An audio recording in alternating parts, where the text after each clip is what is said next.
All right, we are live. Yes, we are. Welcome to Greg G-wiz Rutledge. How are you doing today, buddy? And I am wonderful, James. It is a beautiful day. Every day above ground is. Every day, that's right. And is that a good way to start your day? Because that's how I start my day. Do you do that? You got to start it like that. Otherwise, it's whatever momentum you kick off in the day. Yeah, first thing I do every day, feet on the floor. I sit by the side of my bed. I shut my eyes and I just say, thank you for the opportunity. Thank you for another chance. Yes. That's just the first thing that happens. It's 4:25 a.m. now.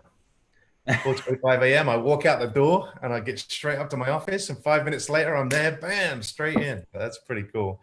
Yeah, I love that. We should just be, when people say what has to happen for you to be happy, for me it's that one more day. Yes, gratitude. I don't need anything else. I was reading, there was a post on Facebook that said, if I give you $100,000 today, what do you do with it? And the amount of material wealth that people were kind of just saying, well, I'd pay for a house, or I'd buy this car, or I'd buy stuff, vacation. I take my family on vacation. Yeah. How about giving the money away? You didn't earn it. Yeah, it's just like, I was just like, all right, you might take a smidge to pay off that credit card, but the rest of it, give it to people who need it. You don't need it. So that's good. Yeah, let's figure out what we're going to be grateful for, what we're going to be happy for. All right, so we are here to do an interview with Greg G-wiz Rutledge. He is an awesome life coach, but it wasn't always that way. So we're going to tell you the story about how he got to where he is today, and you'll learn a lot. So if you're in this group and you're thinking about how do you get from your corporate environment and frustration in where you are today, you're in the job, the 9 to 5, and you're trying to think how you step away from that, then this is the place for you. We're going to hear about Greg's story, and you're going to be surprised, about some of the things that you hear, but you're also going to learn a lot. So stick around, and we'll give you everything we can here in this next kind of 25 minutes, half an hour. We have a series of questions here. So I'm just going to start off before we jump into the interview, Greg, why don't you tell us what was the best thing that happened for your weekend just gone? This weekend just gone, we had a beautiful family gathering. We have all of our birthdays in December. So I'm the first, wow. My brother's the 4th, my daughter and my son are the 12th, my wife is the 11th, my other daughter's the 27th. So we just had one giant get together, everyone celebrate all at the same time, doing ketosis. So we had a cheat day and I carb loaded and passed out. Great. Nice. And so with all the birthdays, does that mean Christmas is much quieter, or is it another big Christmas coming on Friday? Man, James, we do it big over here. December's the whole month. We're just partying. Yeah. Well, so you be careful with that carb loading. We don't want to pass you out again, so got to keep you focused. Well, yeah. Why don't we speed up so people aren't, getting bored of our conversation about birthdays and Christmas. I want to ask you, you've just had a pretty thrilling ride, certainly in the last half of this year. Yeah. And, you and I have worked together closely. Tell the audience now, with what's just gone on, how you're feeling about 2021, and what is it what's the number 1, 2 things that you're really looking forward to in 2021? So James, I'm really looking forward to taking this coaching business to the next level and being able to do what I love without having to do it on the side. So most people get into corporate real young, straight out of college, and they go until it becomes second nature and they're so tired of it that they can't get out of it. I just broke into corporate a couple of years ago. You were there for that. I went from food server to barista to account manager in a matter of 9-10 months. And then I've been in corporate. I didn't have to be there that long to figure out that I'm helping someone else's dream come true. And I have the potential to make my own dreams come true and help other people get their dreams in the process. So the thing I'm most excited about is helping people to reach their full potential in 2020 while reaching mine. And I'll share with you, guys, when I met Greg, he was serving coffee. He's drinking coffee now. And I had this, and I'm not the only one who thought this. There's anyone else who's seeing it who knows us. is thinking the same thing. What are you doing serving coffee? Because he had this unique ability with people. He's very music oriented, a performer. And he remembered there were 2,000 people in the building, and yet he knew every single person's coffee order. So there's skills there, all these skills that you had, you're a people person, customer centric, customer service. You can manage accounts because that got you into account management. So you ended up landing yourself this role. So I think people need to hear it. We've all been to a place where we realize we're not doing the right thing. You know, mine was once I was driving a white van around. That was my killer job. When I should have been earning a lot more than I was, for £1,000 a month. Wow. So in dollars, it's like maybe $1,300 a month. I drove a white van every day. And I kept doing it until my back no longer allowed me to sit in that thing 8 hours a day. It was frightening. But I want to ask you, now where you are and you look back, well, give us the nitty gritty. What was the worst, crummy, terrible thing you ever did? What was that worst job you had? Man, I've had over 100 jobs, James. I've had some pretty crappy ones. I want to say that it's ironic because I'm in retail now, but being in retail on the floor doing clothes is probably the worst one. It was so boring. Anything that took the personality and stuck it in the back. So warehouse jobs, while it was great that, you can listen to music and stock boxes, there's a reason people work in warehouses, because they don't have the personality. So when you come in, this bursting bright light, hey guys, I'm so happy to be here. Like, F up. So anything that took my personality and tried to cram it into a box and dim the light. My worst was probably McDonald's, and that was my first job. Yeah, I did that. If I told you my McDonald's story, I lasted 27 days. And I always like to tell this story because they give this spotty teenager the keys to the kingdom, I called it. I was on the fry station.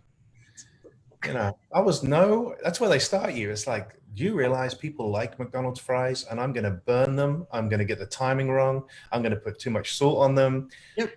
I'm 16 years old. I am not equipped to handle this. 27 days. And I ate way too much McDonald's in those 27 days because they give you the meals. You can go and have the meals. Yeah, that was a sucky job, man. Yeah. So you've done some crummy stuff. Yeah. Yeah. But now I want to shift gears, because no doubt there's somebody watching who is also doing something they don't want to be doing. Yeah. Or they just haven't figured out what they're passionate about. And I think maybe that was what was true for you. If we go back in the last 2 or 3 years, we've known each other nearly 3 years, I think. Mm-hmm. In that period, would you say that you knew what you were passionate about, you just didn't know how to monetize it? Absolutely. And so you got that. And then why don't you tell us then, what was the trigger point? What's the trigger point where you suddenly go, enough's enough. I want to help people. I know I can serve them. I know an awful lot about how to get people to confidence, because I think you breed that. That's what you are. You haven't seen Greg's YouTube channel, by the way. We're going to show you where you can go find him. He's confident. So yeah, he's very confident. So we're going to tell you where to go to find him. But what was the moment where you decide, now I must do this and I'm not turning back? So tell us a little bit about what the trigger is, because I think people struggle with that. Is they feel it, but they just don't know what to do. So what was it for you? When you're face to face with I won't say near-death experience, but when you're face to face with your own mortality, you kind of realize how short life is, and how exactly, if you don't achieve what you want to achieve, you're leaving this world with the legacy you've left behind. And if anyone knows my old music, that's not a legacy I want to leave behind. That was a person I'm not even close to being anymore. There was three. There was the time where you, as a matter of fact, came up to me at the Boost Bar and said, "What are you doing?" Like, just, it turned something on that said, what am I doing?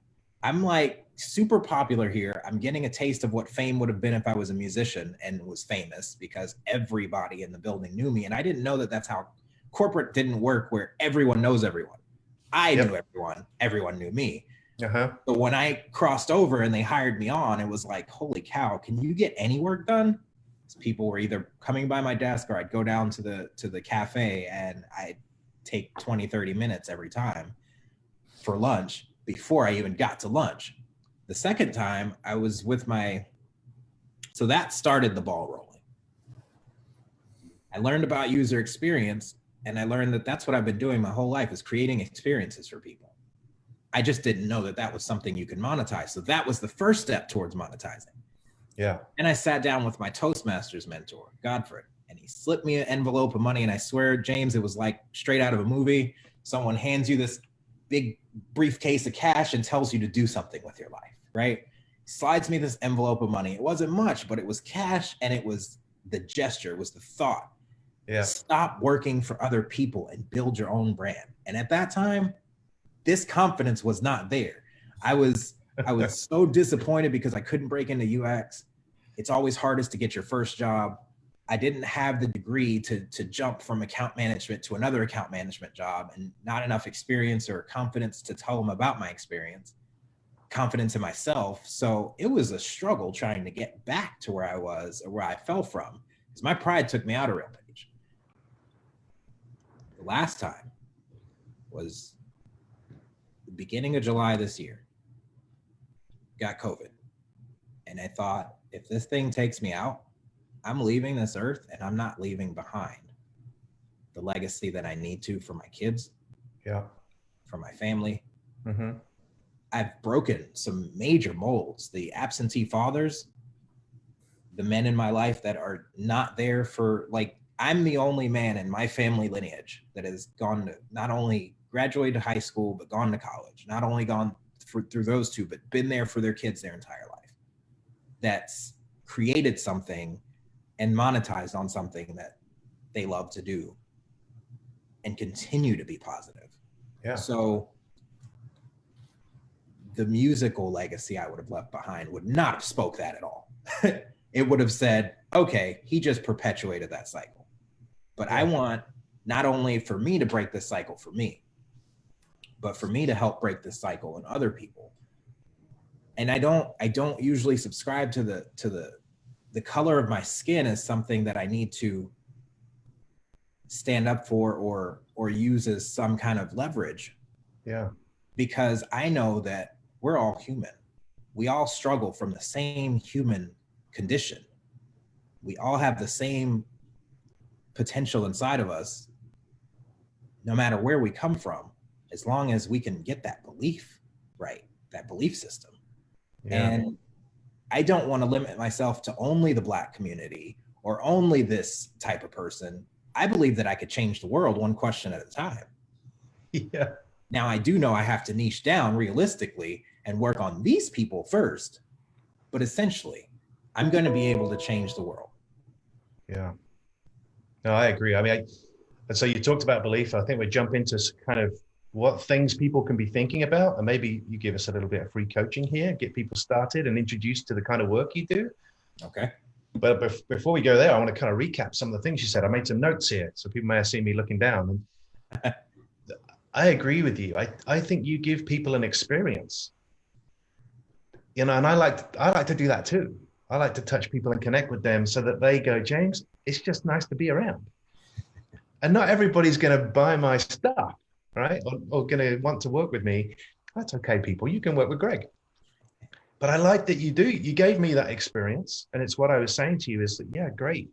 And then I remember seeing you when that a little bit of your soul was pulled away, when you went into the account management role and realized, oh, this is not me. And then you go back to user experience, and then you light up again, and then you find your path forward again. And that's kind of how we get to each other. That's how we meet each other again this year. Yeah. So that was the first one. The other one you did there is, you know, if you weren't watching or paying attention, investment in coaches, and that you have your Toastmaster group, not only as other coaches who are helping you get to where you need to do. So kind of always tips and tricks. I talk about this nonstop. Get coaches, go faster, get what you want quicker. So that's really important. I saw you mention that. But here's the thing that I'm hearing, and I hope all you guys are hearing too. At some point, you have to decide you're going to lead, not follow. And I think that's the decision you've made, is that you get COVID And as you're lying there reflecting, the first thing you think is, my legacy is at risk if I don't make it through. Why is my legacy at risk? Well, I probably wasn't being the leader pre-COVID that I need to be. So I must be that so that my legacy can you live on. And if you're thinking about generational wealth, and you're thinking about your faith, and you're thinking about your family and your friends, all of those things are really, really important. So I hope this is kind of connecting with some of the people watching, because that's what I think this is about. It's why I called it impact mastery.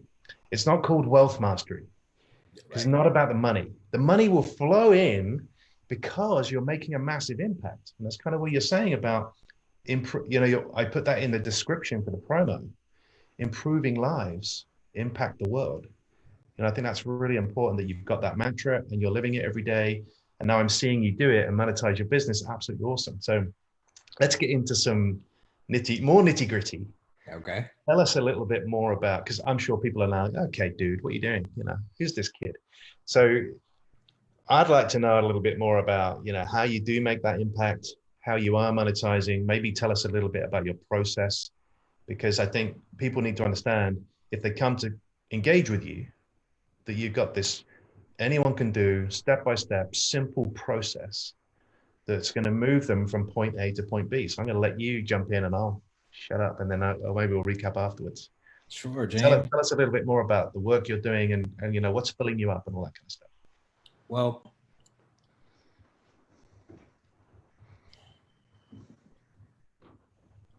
I know that we walk around confused, and I know this because I've walked around confused, where I know what I want to be doing, but what I'm doing isn't matching it. And when what I'm doing is not matching what I want to be doing, or when my blueprint for my life that I had in my head is not matching what my life is like outside, I don't have the best confidence in myself or my decisions or anything.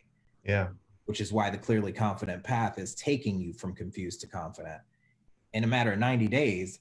And I add that without the need for validation, because so often we will look for validation from mom, dad, spouse, child, dog, whoever, boss, to approve. Please approve of me. Please love me. Please say that what I'm doing is right, when we don't need it.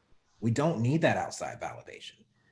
I do have a simple 3-step process. Anyone could do this. It's easy as ABC, literally. We work on the awareness, we work on the belief, we gain the confidence through commitment. Simple process. But the mantra, improve lives, impact the world. It's really simple. Yep. One question can change the entire trajectory of your life. My question years ago was, I was mentored by a toddler. My daughter asked me why I always drank beer, and I could not answer the question, but it made me think. For the last 10 years, I'd not stopped drinking. Every day I was escaping life in some way, whether it was drink, drug, fantasy was my escape. And I never really stopped to think about it. The next time she did it, we were talking about a cigarette, and she's like, Daddy, that stinks. Same age. And I was like, yeah, I don't know why I do it. She's like, well, then Daddy, don't smoke. What? Mind blown. I never thought about it like that. It's so simple, but that's life. It's simple, but it's not easy. Yeah, I think that's really cool. Let's recap on some of the things you're saying, and then I'll let you continue preaching. Whatever we call this. Is it preaching? I don't know.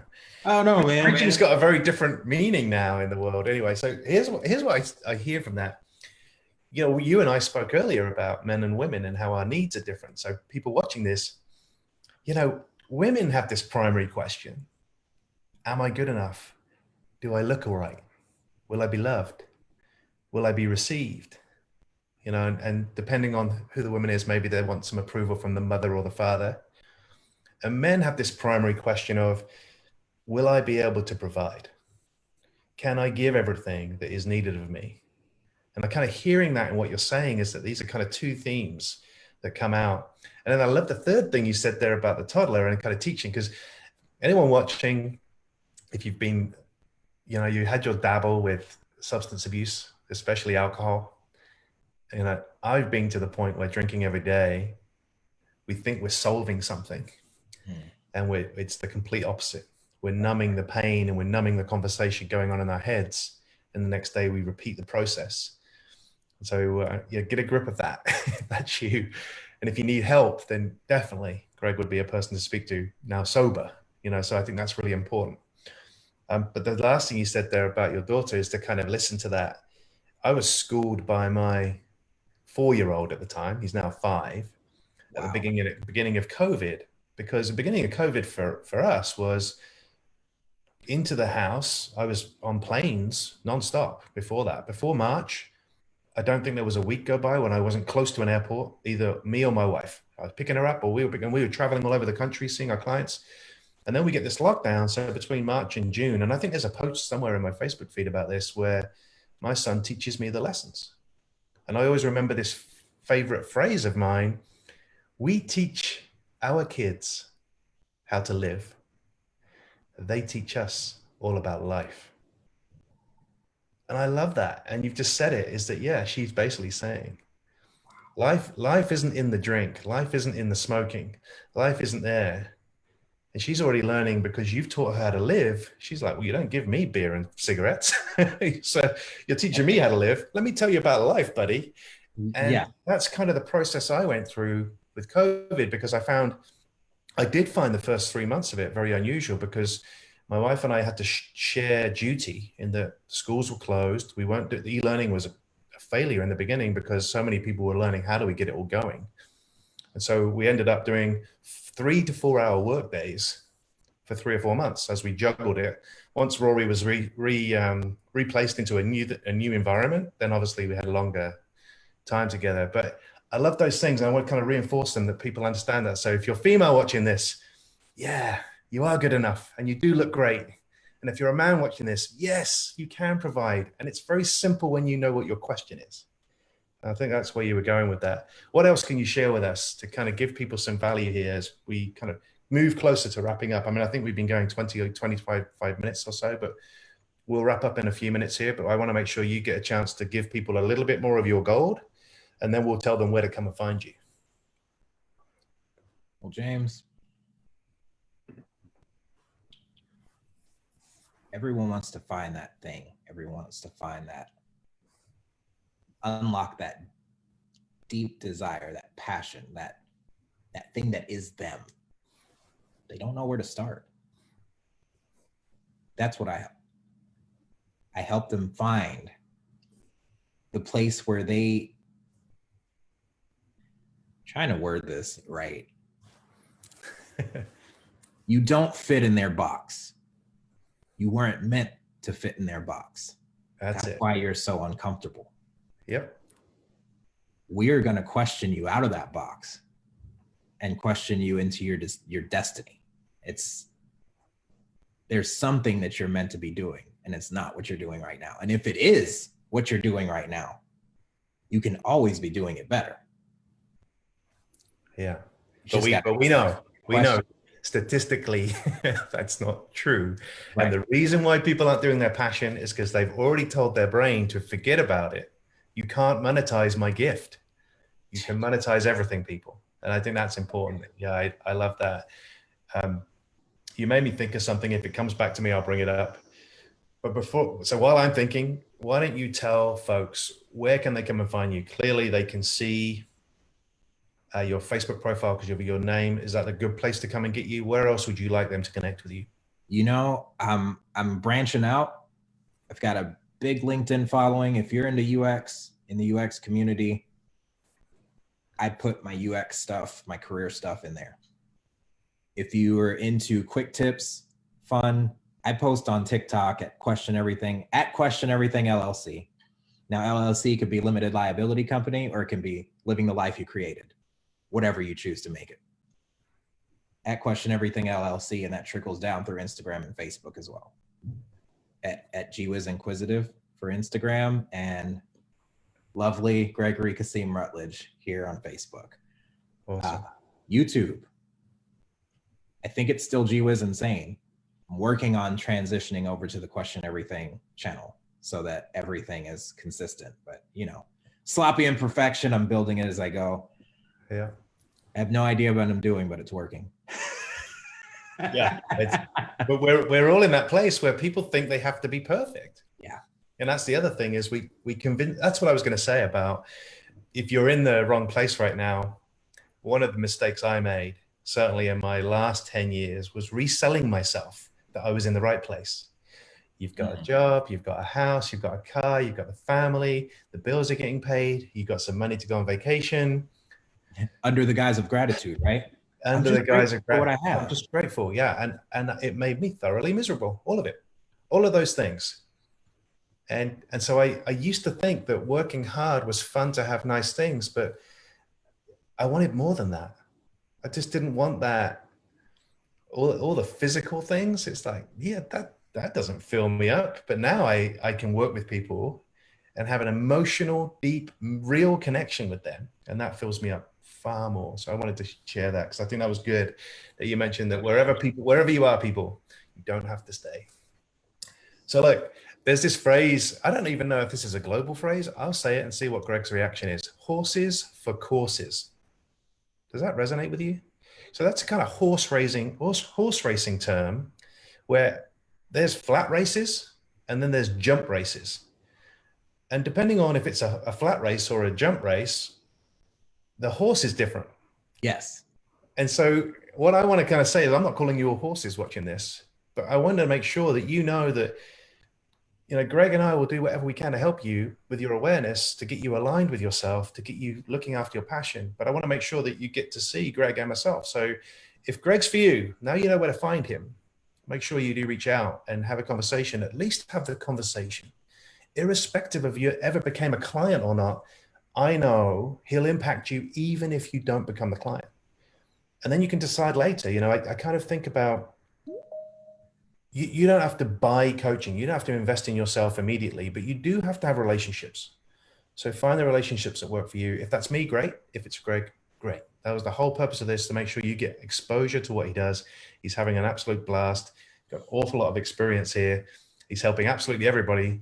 But if you're looking for finding what's right for you, then let's go and check out his content and his pages, and we will speak to you real soon. Thanks very much, everybody. I'm going to try and figure out how to stop the live. Up here, I will stop the live stream. See you, everybody. Bye.